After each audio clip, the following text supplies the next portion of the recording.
Handak ay now Bicky gi isay makak thagat pada mayam si pagi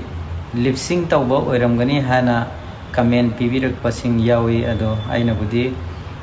clarification amakak thamjaning bani lip sync din natte aseng bamana saksa bani adubu chingna budu kokna ba ayhangna pagi dry oina dum sahanjagi hana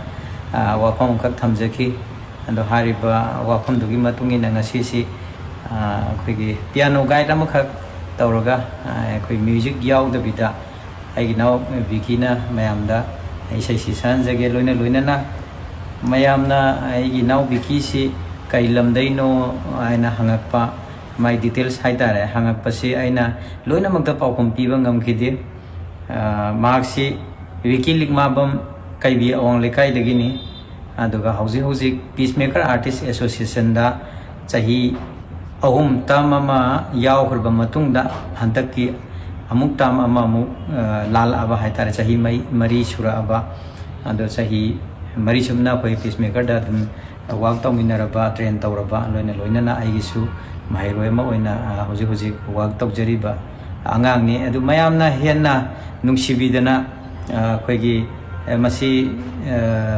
lip sync tawbo iramgani kaina habirakpa yam hena madu akoidadi mai pa ena logjai maramdi pana sai be sai du khara male habibani aduna ko yam haraujai loina na tongan ba miusingna personal loina engonda ko message habirakpa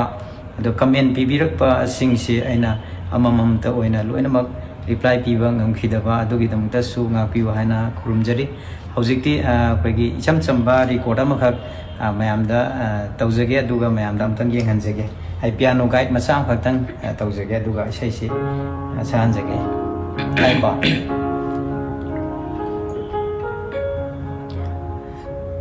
Nungsi Bicky doi lono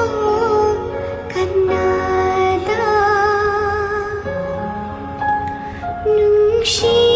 Bicky doi lono kannada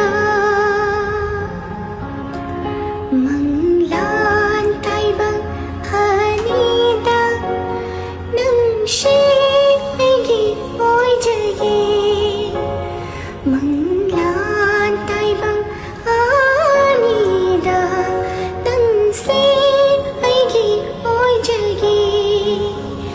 ningol pumba no hange khanno ithanata ngau jage sum Nungsi Bicky doi lono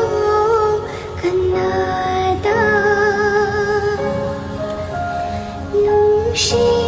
Minokto noklunu kannada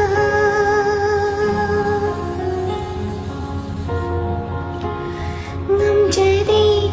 lamhenba thamoi se themjaba aina themjaba thabalgi ipumda ngaujaba thamamba ahinda wajaba aigi hitau se nanna penbara mikup maktale palaitana nangbu khanduna lere sum Nungsi